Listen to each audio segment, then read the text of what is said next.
Many of you have wondered, what is a bank examiner? They are the many individuals who analyze data and reports to ensure financial institutions are following all required regulations and laws, making sound management decisions, and maintaining financial stability. Today we are going to look at the Federal Deposit Insurance Corporation. The FDIC has many different types and levels of bank examiners. Two of these have drawn my interest. The first is a bank examiner. This position assesses the safety and soundness of a bank by reviewing the bank's adherence to regulations, internal policies and procedures, and overall management and asset control. The second is a compliance examiner. This position assesses the bank's adherence to the fair lending regulations and other regulations aimed at protecting consumers' rights. My degree plan is Business Analytics. This plan will give me the required abilities needed to review reports, data, financial statements, policies, and procedures to determine if the bank or any institution is functioning at its highest capacity. This degree will also cover management skills and accounting skills necessary in this career field. The benefits and salary for examiners are competitive. The salary is based upon your position and experience. The 401k savings plan allows for retirement planning.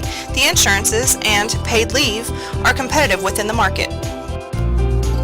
The examiners request information from the banks prior to an on-site exam. This information allows for a preliminary review. They travel to the bank and work with bank staff to review the necessary information needed for the various types of exams. Also, due to what seems like constant changes in regulations, the examiners attend continued training. There are 7 regions throughout the United States covered by the FDIC. Each region has a home office that manages the institutions in that area. Is there a need for fewer regulations and more discretion allowed for the examiners based on each bank?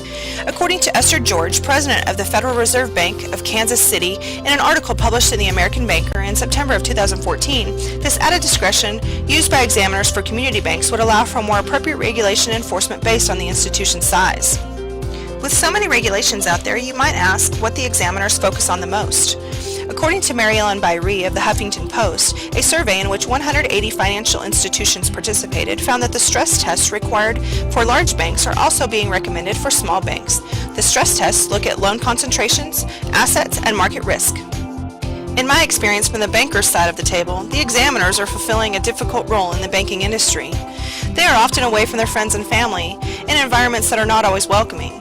Perhaps someday I can sit on the other side of the table and help to ease the tension of an exam by being fair while enforcing the laws and regulations set forth by the government.